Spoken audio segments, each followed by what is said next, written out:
নমস্কার বন্ধুরা, কেমন আছেন সবাই? আশা করছি সবাই খুব ভালো আছেন, সুস্থ আছেন। গরম পড়তে না পড়তে এত পরিমাণে মশার উপদ্রব বেড়েছে, সন্ধেবেলা, রাতের বেলা বা ভোরবেলা। এই মশার হাত থেকে বাঁচার জন্য আমরা বাজার থেকে বিভিন্ন রকমের কেমিক্যাল স্প্রে ব্যবহার করি, তাও কিন্তু মশার কামড় খেতে হয়। আর মশার কামড়ে ভয়ঙ্কর রোগ ব্যাধির সৃষ্টি হয়, যেমন ডেঙ্গু, ম্যালেরিয়া, চিকনগুনিয়া। আমরা যে কেমিক্যালযুক্ত স্প্রেটা ব্যবহার করি বাজার থেকে কিনে এনে, বাড়িতে বাচ্চা থাকলে বা বয়স্ক মানুষ থাকলে প্রত্যেকেরই কিন্তু শ্বাসের পক্ষে ভীষণ ক্ষতিকর। তাই ঘরোয়াভাবে যদি আমরা মশাকে তাড়িয়ে ফেলতে পারি চিরতরে, তাহলে তো খুবই ভালো হয়। টাকা পয়সা খরচ করতে হবে না, আর কারোর শরীরও খারাপ হবে না। আজকে আমি দুরকম ভাবে ঘরোয়া পদ্ধতিতে মশা তাড়াবো, যেটা তোমাদের সুবিধা মনে হবে সেটাই তোমরা করবে। আচ্ছা, আগেকার দিনে তো এত কেমিক্যাল স্প্রে লিকুইড কিছুই ছিল না, তখনকার দিনে মানুষ কিভাবে মশা তাড়াতো? নিশ্চয়ই ঘরোয়া এমন কিছু দিয়ে মশা তাড়াতো যার কারণে মশা বাড়ির আশেপাশেই আসতো না। আজকে সেই রকম দুটো পদ্ধতি আমি শেয়ার করব। পুরো ভিডিওটা দেখতে থাকো, কোথাও স্কিপ করো না, তাহলে মিস করে যাবে। আর ভালো লাগলে বন্ধুদের কাছে একটু প্রচুর প্রচুর করে শেয়ার করে দিও।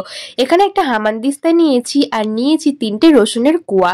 মিডিয়াম সাইজের রসুন, তাই 3টে নিয়েছি, তোমরা চাইলে 6টাও নিতে পারো।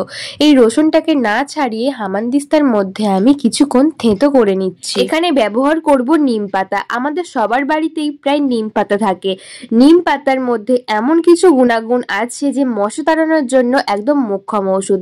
বাড়িতে তোমরা যে কোনো রেমেডি যখনই ব্যবহার করবে, কয়েকটা নিম পাতা ব্যবহার করে দেখবে সেই রেমেডি আরো পাওয়ারফুল হবে, আর মশা খুব সহজেই কিন্তু চলে যাবে।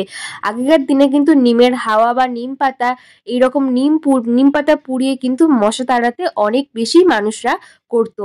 এখানে আমি দিয়ে দিচ্ছি কর্পূর। যে কর্পূর আমরা পুজোর কাজে ব্যবহার করি, তোমরা গোটা কর্পূর থেতো করতে পারো। আমার এখানে গুঁড়ো কর্পূর, তাই আমি গুঁড়ো কর্পূর ব্যবহার করছি।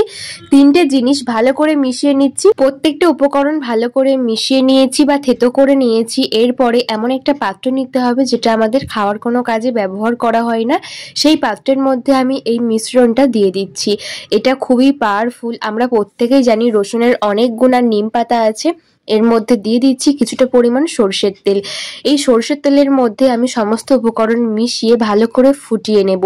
তোমরা এখানে সর্ষের তেলটাই ব্যবহার করবে, কারণ সর্ষের তেলের মধ্যে ঝাঁঝ আছে, আর এই সর্ষের তেলের সাথে সম্পূর্ণ মিশে গেলে পাওয়ারফুল একটা রেমেডি তৈরি হবে। আর মেশানোর জন্য আমাদের গ্যাসটাকে জ্বালিয়ে দিয়ে একদম লো ফ্লেমে এটাকে কিছুক্ষণ ফুটিয়ে নিতে হবে। দেখবে এই কাঁচা জিনিসটা একদম ভাজা ভাজা হয়ে যাবে, আর এর যত গুণাগুণ আছে এই তেলের সাথে মিশে যাবে। প্রায় কিছুক্ষণ আমি এটাকে ফুটিয়ে নিচ্ছি। তোমরা একবার বাড়িতে করে দেখবে, 5 বছর আর বাড়ির আশেপাশে কোনো রকম মশা আসবে না। এটা এতটাই পাওয়ারফুল তৈরি হবে। এটাকে আমার হয়ে গেছে, তোমরা বুঝতেই পারবে যে তেলের কালারটা যখন চেঞ্জ হয়ে আসছে তখনই বুঝবে যে এটা হয়ে গেছে। এটাকে এই অবস্থায় নামিয়ে নেব, নিয়ে এটাকে একটু ঠান্ডা করে নেব। তোমরা দেখতেই পাচ্ছ তেলের কালারটা চেঞ্জ হয়ে গেছে। আর নিয়ে নেব যে কয়েল আমরা বোর্ডে ব্যবহার করি, গুড নাইট বা অল আউট, সেই যে বোতলটা আমরা ফেলে দিই খালি হয়ে গেলে, যে লিকুইডের বোতলটা, সেই বোতলটা কিন্তু কখনোই ফেলা উচিত না। এই বোতলটা জমিয়ে রাখলে এই উপকরণটা তোমরা মাঝে মধ্যে 1 বোতল করে ভরে নিলে কিন্তু আর বাইরে থেকে কিনতে হবে না দ্বিতীয়বার। এইভাবে কিন্তু আমি ভরে নিচ্ছি এই যে তেলটা আছে। তোমরা এখানে অনেকটা তেল বানাতে পারো, দুটো এইরকম বানিয়ে তোমাদের দুটো ঘরে থাকলে দুটো ঘরে ব্যবহার করতে পারো। আমি হাফ কৌটো মতো বানিয়েছি, এই কৌটোর হাফ কৌটো প্রায় হবে সেই রকম বানিয়েছি। এটা আমার 1 মাস চলে যাবে সেই রকম বানিয়েছি। তোমরা যদি 1 কৌটো বানাও তাহলে তোমাদের 2 মাস চলে যাবে, পুরো গরমটাই কিন্তু কেটে যাবে। দেখো আমি সম্পূর্ণ তেল চামচে করে এর মধ্যে ভরে নিচ্ছি, আর এটা আমি তোমাদেরকে জ্বালিয়ে দেখাবো। আর এটা জ্বালালে দেখবে বন্ধুরা, বাড়িতে বাচ্চাদের তো ক্ষতি হবে না, বয়স্ক মানুষদেরও ক্ষতি হবে না, কারণ এটা প্রাকৃতিক জিনিস দিয়ে তৈরি, কারোর কোনো রকম ক্ষতি হবে না। এই মাঝখানে যে লম্বা জিনিসটা আমি ভরে দিলাম, এরপরে মেশিনটার মধ্যে ভরে দিচ্ছি। আর এত সুন্দর কাজ করে, তোমরা একবার না বানালে বিশ্বাস করবে না। আমি এরপরে এইভাবে কিন্তু বোর্ডের মধ্যে দিয়ে জ্বালিয়ে দিয়েছি। আর এইভাবে তোমরা রাতে একটু বা সন্ধেবেলা একটু জ্বালিয়ে দিলে কিন্তু একটাও মশা থাকবে না, গ্যারান্টি দিয়ে বলছি। এই তেলটা বানিয়ে তোমরা ব্যবহার করে দেখো, এত ভালো কাজ করে কি বলবো তোমাদের। তোমরা বাড়িতে একবার না করলে বিশ্বাসই করবে না।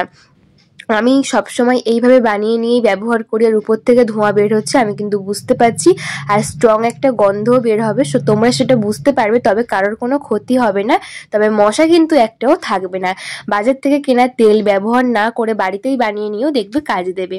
এখানে তোমরা বোর্ডের ওই লিকুইড যদি না থাকে খালি কৌটো, তাহলে এক কাজ করবে, মাটির প্রদীপ নেবে আর তুলো নেবে। আমি এখানে কাপড়ের সুতির টুকরো নিয়েছি, এটা দিয়েও সলতে করা যায়, তোমরা চাইলে তুলো নিতে পারো। এর মাঝে ওই মিশ্রণটা দিয়ে দিচ্ছি, দিয়ে এটাকে প্রদীপের মধ্যে বসিয়ে আর একটু তেল থাকলে সেই তেলটার মধ্যে দিয়ে প্রদীপটাকে তোমরা জ্বালাতে পারো। যদি মনে হয় যে বোর্ডে আমার ওই খালি কোনো নেই, ফাইল নেই, তখন কিন্তু তোমরা মাটির প্রদীপে প্রত্যেকদিন সন্ধেবেলা একটু করে জ্বালিয়ে দিও, দেখবে 100% একটাও মশা বাড়িতে আসবে না। কারণ আমরা গৃহিণীরা বুঝি যে রান্না করতে যাওয়ার সময় এত পরিমাণে মশা কিচেনে ঘোরাফেরা করে, ঠিকঠাকভাবে রান্না করার সময় হাতে পায়ে কামড় দেয়, বা ডাইনিংয়ে বসে যখন টেবিলে বাচ্চারা পড়াশোনা করে বা ভাত খাওয়া হয়, তখনও কিন্তু এত পরিমাণে মশা আনাগোনা করে, বিরক্ত লাগে। দেখো আমি প্রদীপটাকে জ্বালিয়ে দিয়েছি। এবার এটাকে তোমরা সন্ধ্যার টাইমে একবার করে বাড়িতে জ্বালিয়ে দেখো, তোমাদের বাড়িতে একটাও মশা আশেপাশে থাকবে না। তোমরা একবার করে দেখো, দেখো কোথায় কোথায় ব্যবহার করবে। কিচেনে যখন রান্না করব এত পরিমাণে মশা আসে যে বিরক্ত লাগে, ঠিকঠাক মতো রান্না করতে পারি না, কোনো রকম রান্না করে কিচেন থেকে বেরিয়ে যেতে হয়। তাই সন্ধ্যের টাইমে একবার বাড়িতে এটা জ্বালিয়েও দেখবে কিচেনে একটাও মশা থাকবে না। কারণ প্রত্যেকের রান্নাঘরে দেখেছি জানলা খোলা থাকে, চিমনি না থাকার কারণে কিন্তু ধোঁয়া বের হওয়ার জন্য একটা করে জানলা খুলে রাখতে হয় সব সময়। ডাইনিংয়ের মধ্যে আমাদের অনেক পরিমাণে মশা থাকে, বসা যায় না, যেহেতু কিচেন আমাদের ডাইনিং একই সঙ্গে থাকে, সেই কারণে ফ্রিজের পিছনে অনেক সময় জল জমে, অন্ধকার থাকার কারণে মশা ডিম পাড়ে, মশা বসে থাকে, সন্ধ্যের টাইমে বের হয়, সেই সব জায়গায় কিন্তু একটু করে এই প্রদীপটা জ্বালিয়ে কিন্তু দেবো। এর স্ট্রং গন্ধের কারণে কিন্তু সমস্ত রকম মশা ভিতরে থাকলেও কিন্তু পালিয়ে যাবে। টেবিলের মধ্যে কিছুক্ষণ রেখেছিলাম বা টেবিলের নিচে কিছুক্ষণ বসিয়ে দেবো, যাতে সন্ধ্যের টাইমে, খাওয়ার টাইমে বা বাচ্চারা পড়াশোনার টাইমে কোনো রকম হাতে পায়ে কামড় না দেয়।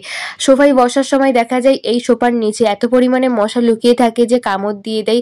তাই সমস্ত জায়গায় কিন্তু এই প্রদীপটা জ্বালিয়ে দিও। এর স্ট্রং গন্ধের কারণে ঘর বাড়িতে একটাও মশা থাকবে না। বাড়ির একটু আনাচে কানাচে একটু দেখিয়ে দিও, দেখবে 100% কাজ করবে। তোমরা একবার ব্যবহার করলেই কিন্তু সেই দিনই বুঝতে পারবে যে কতটা কার্যকরী। বিশেষ করে টয়লেটের জানলাও কিন্তু সবসময় খোলা থাকে, যাতে বাজে গন্ধ না হয়, গন্ধটা খুব সহজে বেরিয়ে যায়।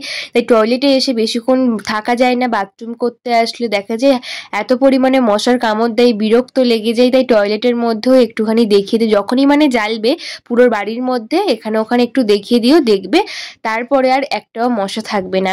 দেখো সম্পূর্ণটা কিন্তু সুন্দর মতো জ্বলে গেছে, আর ভিতরে যে উপকরণগুলো দিয়েছি সেই উপকরণগুলো কিন্তু জ্বলছে, তাহলে গন্ধটা কতটা স্ট্রং বের হচ্ছে তোমরা কিন্তু বুঝতেই পারছো। আজকে আমার ছোট্ট রিকোয়েস্ট, আজকের আমার ভিডিও তোমরা কে কোন জায়গা থেকে দেখছো বন্ধুরা, একটা কমেন্ট করে আমাকে বলো। আমার ভীষণ ভালো লাগবে যে আমার ভিডিও কত দূর যাচ্ছে, তোমরা কে কে দেখছো। দেখো সম্পূর্ণটা কিন্তু জ্বলে গেছে, আর সমস্ত উপকরণ জ্বলার কারণে কিন্তু একটা স্ট্রং গন্ধ বেরোচ্ছে। তোমরা বাড়িতে ব্যবহার করলে তোমরাও কিন্তু বুঝতে পারবে। আমি কিচেনের মধ্যে এইভাবে কিন্তু রেখে দিই কিছুক্ষণ, যাতে মশা না আসে, রান্না করতে সুবিধে হয়। দেখো প্রায় সন্ধ্যের টাইমে কিন্তু কাজটা আমি প্রত্যেক দিন করি, আমি কিন্তু উপকার পেয়েছি। এটা অনেকক্ষণ জ্বলে গেলে তোমরা এটাকে নিভিয়ে দেবে, নিভিয়ে দিলে একটা ধোঁয়া সৃষ্টি হবে, তখন এই ধোঁয়াটাও কিন্তু অনেক উপকারী। আজকের এই ভিডিও তোমাদের কেমন লাগলো কমেন্ট করে বলো। ভালো লাগলে লাইক কমেন্ট শেয়ার করে আমার পাশে থেকো, আর খুব ভালো লাগলে বন্ধুদের কাছে একটু শেয়ার করে দিও, যাতে প্রত্যেকটা বন্ধুর উপকারে আসে। আজকের আমার এই ভিডিওতে তোমরা নতুন বন্ধু হয়ে থাকলে, আমার ভিডিও একটু উপকারী বলে মনে হলে একটা সাবস্ক্রাইব করে পাশে থাকা বেল আইকনটা প্রেস করে দিও, যাতে নতুন নতুন ভিডিও আসলে সবার আগে তোমাদের কাছে পৌঁছায়। আর দেখো একটা ধোঁয়ার সৃষ্টি হচ্ছে, এই ধোঁয়াটাও কিন্তু ভীষণ পরিমাণে উপকারী মশা তাড়ানোর জন্য। সবাই ভালো থেকো, দেখা হবে নতুন ভিডিওতে, টাটা।